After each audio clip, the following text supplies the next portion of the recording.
July 29, 2017, again, doing this Hebrew search. And this one here is from ashman.net, titled The Meaning of the Word Hebrew. So I'll just entitle this lesson, The Word Hebrew. So run a search for, again, like I always tell you, the website is always so long. So I just got to give you the main domain name. And then you run a search for that domain name with the article name, and you should come upon the article. This is actually a PDF, so you can even download this as well. Ashman.net, spelled ASCHMANN.net. And the title of the article is The Meaning of the Word Hebrew in Genesis. Now, read it because I'm only going to do a part of what the person is saying here. In the Old Testament, Hebrew never refers to the Hebrew language. That's interesting.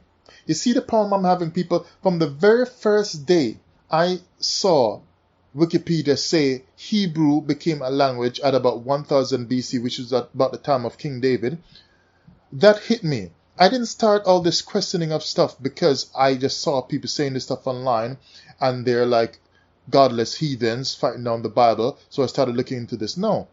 I'm telling you, I was searching on Adam and the real story about Adam and so on, and it just led me into all of this. So I have to consider it. I can't just skip it over, right? It's interesting, though, that we're singing this Hebrew, and all this Paleo-Hebrew, yet this person is pointing out that in the Old Testament, Hebrew never refers to the Hebrew language. Nowadays, in English and most other languages, the word Hebrew refers to the language of the ancient Israelites, which was a variety of the ancient Canaanite language. That's like saying it's just a dialect of the Canaanite language. However, in the Old Testament, the word Hebrew never has this meaning. Please replay that part. Prior to the book of 2 Kings, when I just read in the last recording, 2 Kings 18 verse 26, when they talk about don't speak to us in the Jews' language.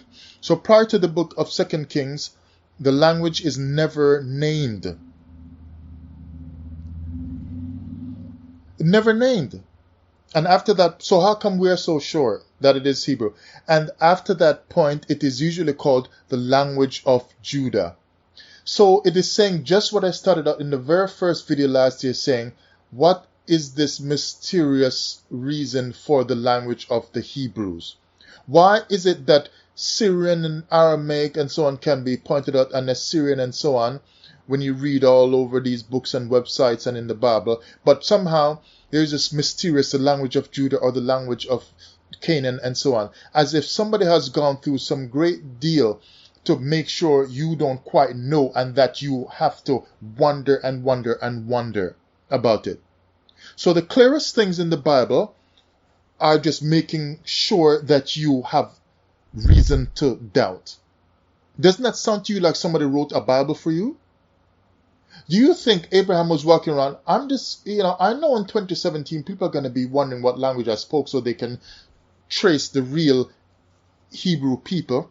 But I'm just going to make sure they don't know by telling them that I spoke a language of Canaan, or I spoke a language of whatever.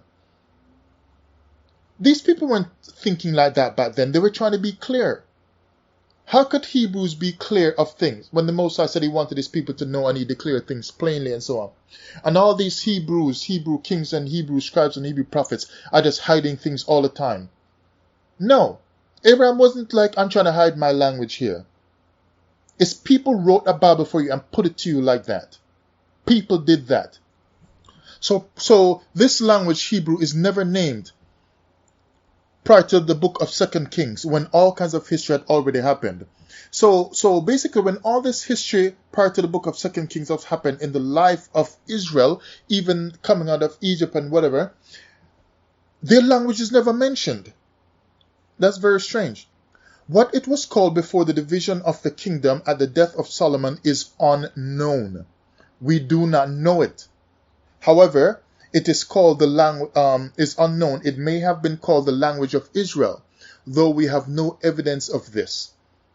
However, it is called the language of Canaan, once in the Old Testament in Isaiah 19 verse 18.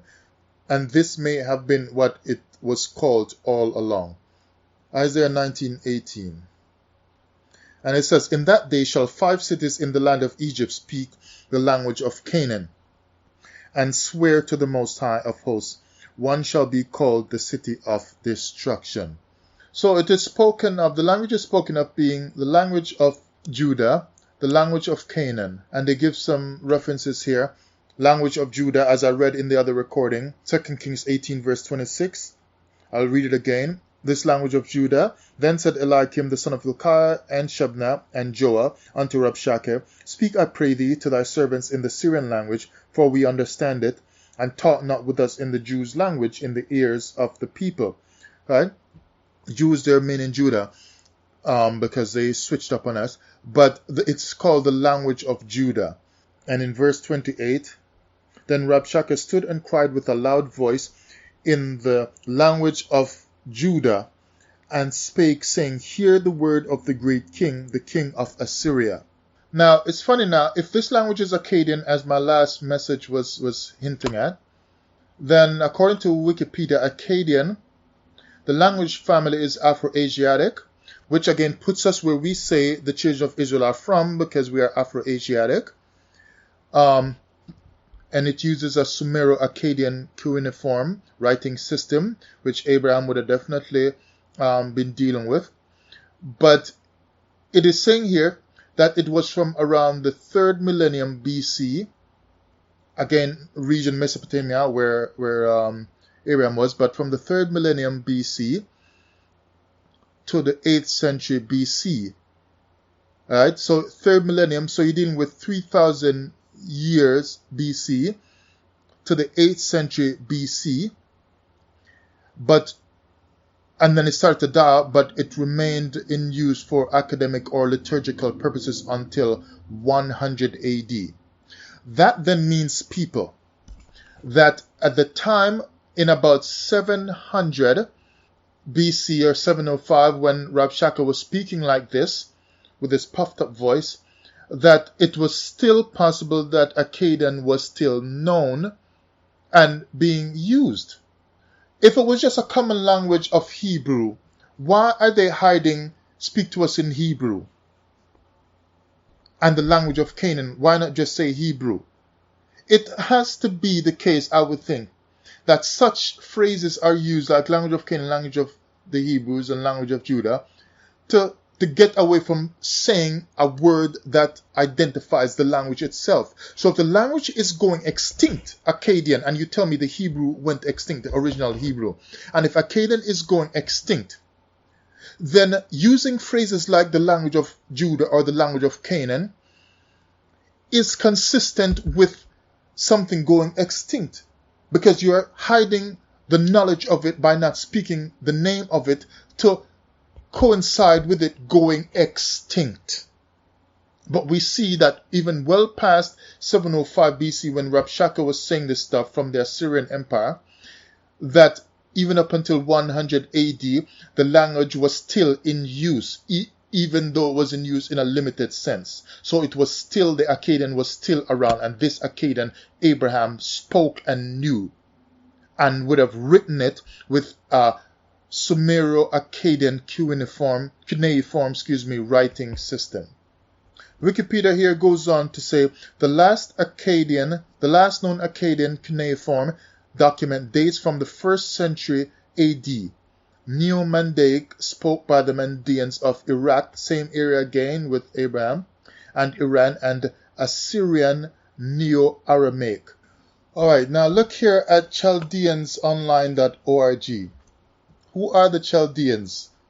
The Chaldeans of Beth Narin, Mesopotamia, which is current days Iraq, East Syria, and Southeast Turkey, are a live continuation of all the indigenous people of Mesopotamia, whether their tribal names, so Mesopotamia again, Abraham came from there, whether their tribal names were Sumerians, Akkadians, Amorites, Babylonians, Assyrians, Chaldeans, and Arameans.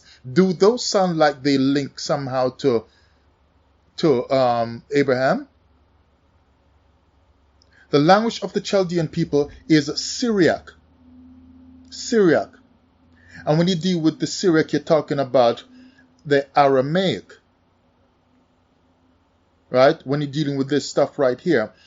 And that Aramaic, as I told you before, was, as in 2 Kings 18:26, that's dealing with lingua franca, as I mentioned before. And it is essentially Aramaic. No wonder they're saying it's essentially Aramaic, because it's pretty much Aramaic, a different dialect spoken by Jesus Christ. So that changed by that time, they're saying. So this Syriac or this Aramaic has a dose of Akkadian. I told you Akkadian was like the master language, right?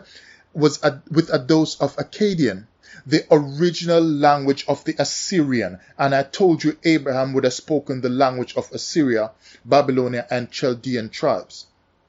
Akkadian. Abraham would have spoken that. Because I told already, the Assyrians, they would have spoken Sumerian and Akkadian and Aramaic.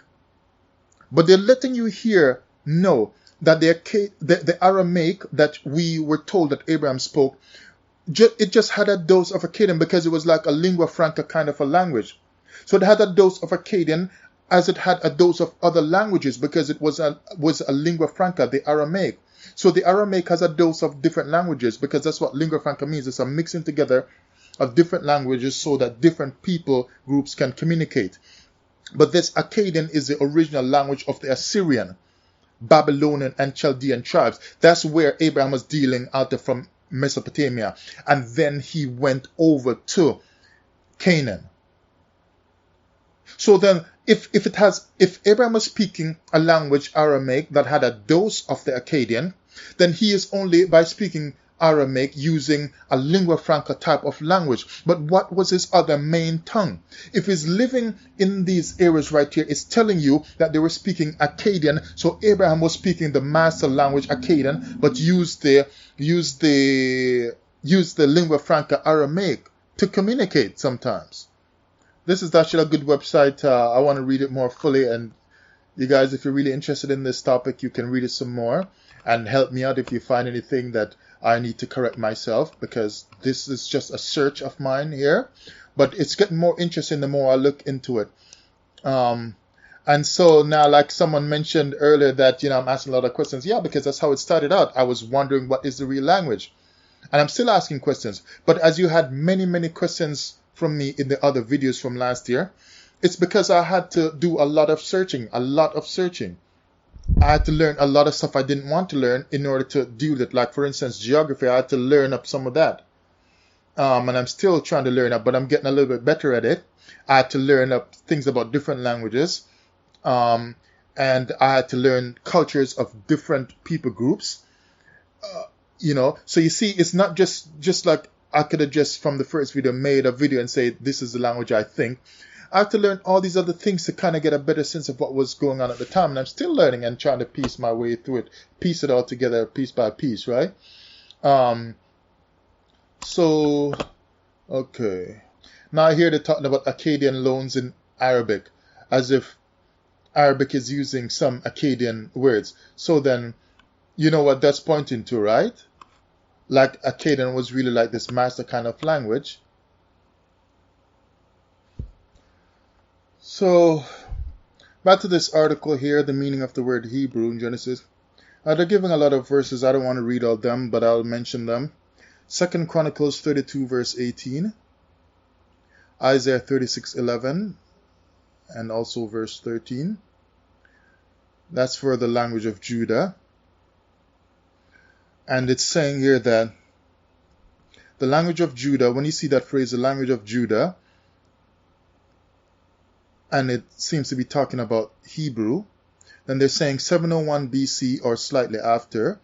These, in these scriptures I just mentioned, these are three retellings of the same event with the Rabshakeh, in which the language of Judah is contrasted with Aramaic. So, yeah, with Aramaic. And like I said, we already know Aramaic was a lingua franca that would have been used by Abraham in a place where Akkadian was the main tongue. So now another thing that I'm going to have to look into later on is when it says the whole language, the earth was of one speech, was that Akkadian? So now when you deal with the language of Canaan as seen in Isaiah 19 verse 18, they probably mean the Hebrew language as well, meaning the language of Canaan. That would have been around 701 BC or shortly after. The Hebrew language in Nehemiah chapter 13 verse 24 is spoken of as being the language of Judah. In 425 BC, here the language of Judah, almost certainly Hebrew. So you see now 425 BC, that's like after the kingdoms had gone down, right? Israel has been washed up and, hit pretty bad. In another 400 and something years, this so-called Christ is going to come and die, right? So, and the Romans are going to take over. So we're talking about, this is like long time now, after Israel, after Abraham and so on. So this language of Judah in Nehemiah 13:24 is contrasted with the language of Ashdod, probably their own dialect of Canaanite, which would have had time to diverge significantly from Hebrew, and which in any case was closer to Phoenician than Hebrew and other neighboring languages. By the time of the New Testament, Hebrew did often refer to the Hebrew or Aramaic languages. So they're trying to tell you that by the time of the New Testament, when you saw Hebrew, it more referred to what we think of as Hebrew or Aramaic, as opposed to referring to Akkadian. That is telling you that some changes had happened. Because if it didn't refer to Hebrew or Aramaic all along before, when you saw the language of the Jews, then that means that Hebrew or Aramaic was probably not their language. But if it was by New Testament times, Hebrew was starting to refer to Hebrew or Aramaic, and a lot of changes had happened, that means it had changed from a language that was there before, which would have possibly been Akkadian, which Abraham would have known and spoken. Now look at this. He goes on to say, in the Old Testament, Hebrew is almost always used in interaction with foreigners. But in the Old, you see that? Now right away that says to me, if it's just being used in interaction with foreigners, it seems to me that this Hebrew is more a lingua franca kind of a language, right? So could that just simply then mean that this lingua franca Hebrew is really Aramaic and not the real language of Abraham and of the Hebrews? Hebrew is then being treated in the Old Testament mostly as a lingua franca and not the main language. So when they give you Hebrew at the back of your Bible, it looks like a trick to me, because they don't want you to know what the real language was. Now, if the real language is lost, all they have to say is, look, we're putting Hebrew at the back of your Bible because the real language of Akkadian or whatever it was is lost, but this is the closest we can come, it's Hebrew. We'll give you the Phoenician Hebrew. So then, if Hebrew is used as interaction with foreigners in the Old Testament, that tells you that foreigners and the children of Israel are able to interact using Hebrew, because Hebrew is a lingua franca. It's just a bridge language and not the main language. But in the Old Testament, Ibri or Hebrew, early pronunciation, the Ibri, never refers to the language, but to the people. You see that? It refers to the people, not to the language itself. So why are we told that that's what I said before in a recent recording, that because Abraham crossed the river, the Canaanites are going to look at him and call him the Hebrew, Abraham the Hebrew. So now we just say his language was Hebrew. No, they're just calling him the Hebrew. Doesn't mean that that's the language that he actually spoke. But rather, literally, sons of Israel is far more common to be a term used to call or to refer to the people. They were more referred to as the sons of Israel or the children of Israel. So the term Israelites, literally sons of Israel, is far more common, and it occurs 34 times in 33 verses in all of the Old Testament, compared to several thousand times for Israelites. It occurs 6 times in Genesis, 15 times in Exodus, 8 times in 1 Samuel, 2 times in Jeremiah, and 1 time in Jonah. In most of these cases, it is used when relating to foreigners, and very frequently it is the foreigners who are using it, not the Israelites. Okay, so that the understanding of that should have been that the term Hebrew is more being used that many times, right, by the foreigners. And so he goes on here now and says, the last general use of the term is in 1 Samuel during battles with the Philistines before David became king around the year 1010 BC. There is one more use of the term in Jonah of unknown date, but perhaps after 800 BC. This distribution is somewhat surprising, suggesting that the term Hebrew, you see that? What he's trying to tell you is that it seems surprising, which is what I'm saying, is that the Bible was just written to give to you. But if we see the real ancient writings of the Israelites through their scribes, is it going to look the same way your Hebrew Bible looks today? I doubt it. I doubt it, highly doubt it. What you have today seems to me to be a book that's given to you so you can believe in God.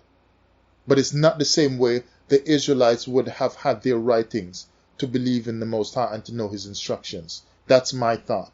So Hebrew is not really the Israelites' own term, meaning that the Hebrews didn't normally just call themselves, the Israelites didn't normally just call themselves Hebrew as a normal thing. And like I said to you, they said the Canaanites called Abraham the Hebrew. It's the Canaanites that call him that. It's not Abraham himself that walked up to them and said, hey, I'm Abraham the Hebrew. You know? So it's not, Hebrew is not really the Israelites' own term, but one primarily applied to them by outsiders, at least in its early usage.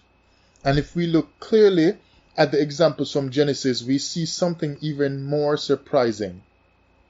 In Genesis, the word Hebrew is not limited to the Israelites, but refers to some larger group that includes them. And of course, we always say not all Hebrews are Israelites because Abraham had different children. Remember, even with Keturah, they're different children. So there are other Hebrews, but they are not Israelites necessarily. But the Israelites came out of Jacob. You see that? So when you say Abraham the Hebrew, that doesn't really speak much to speak of their language, because the different Hebrews that came out of Abraham had other languages. So are they all these other children of Abraham speaking the Hebrew language? No. So that just goes to show you that Hebrew is not the language. I told you that from the very first video. I told you that. Oh, man. But it took a lot of reading and studying, and because I still need to do a lot more studying and reading to figure out more things. Right? Okay, I don't want to read any more of this, and the only reason is because it's just like a lot of, it makes the video much, much longer. But let me read just like this next little bit, and then I'll close it out. So now, he says, Hebrew is not limited to the Israelites, but refers to a larger group that includes the Israelites. So Israelites are a part of a larger group of Hebrews. What do we see in the 6 uses of the term Hebrew in Genesis? Genesis 14 verse 13. Then one who had escaped came and told Abram the Hebrew, who was living by the oaks of Mamre, the Amorite, brother of Eshcol and of Aner. These were allies of Abram. Genesis 39 verse 13 to 18. And as soon as she saw that he had left his garment in her hand and had fled out of the house, she called to the men of her household and said to them, See, he has brought among us a Hebrew to laugh at us. He came in to me to lie with me, and I cried out with a loud voice. And as soon as he heard that, I lifted up my voice and I cried out. He left his garment beside me and fled and got out of the house. Then she laid up his garment by her until his master came home. And she told him the same story, saying, The Hebrew servant whom you have brought among us came in to me to laugh at me. But as soon as I lifted up my voice and cried, and so on, whatever. So that's talking, of course, about Joseph, right? So, and they're just calling him a Hebrew servant. It doesn't say which Hebrew tribe he's from, or which son of Abraham he's from. which tribe of Abraham he's from. It doesn't say, it just simply says the Hebrew servant. Genesis 40 verse 15. For I was indeed stolen out of the land of the Hebrews, and here also I have done nothing that they should put me into the pit. Genesis 41:12. A young Hebrew was there with us, a servant of the captain of the guard. When we told him, he interpreted our dreams to us, and so on. Genesis 43 verse 32. They served him by himself, and them by themselves, and the Egyptians who ate with him by themselves, because the Egyptians could not eat with the Hebrews, for that is an abomination to the Egyptians. Genesis 14 verse 13 mentions Abram the Hebrew, so obviously he wasn't the original Hebrew. And in the remaining references we see that Jacob's family is not well known at all, but that everyone knows what a Hebrew is. And that's what I told you in a recording a long time ago. They're calling him, the Canaanites are calling him Abram the Hebrew, as if they already are aware of Hebrews. And like Joseph said, I came out of the land of the Hebrews. So there were other Hebrews there. So Jacob's family is not well known at all, but that everyone knows what a Hebrew is, and knows that they were Hebrews as well. So obviously the term refers to some larger group. So what exactly is a Hebrew? I'm going to talk about Eber's descendants and so on. I don't want to get into all of that now. But at least for the language part, you see that Hebrew, to say the Canaanites looked at Abraham when he crossed over and came over to their land, and to say Abraham the Hebrew means that Abraham was speaking Hebrew language? No. Because the different groups of Hebrews were speaking different languages. So to say that Abraham was a Hebrew because he was speaking Hebrew doesn't say anything about his language. Because which language is the language of the Hebrews? When there are many Hebrew tribes that came out of Abraham. Which language would you choose of the loins of Abraham? Alright, so I'll cut it right there. At least it gives us some food for thought. And yeah, well, that's good enough for today.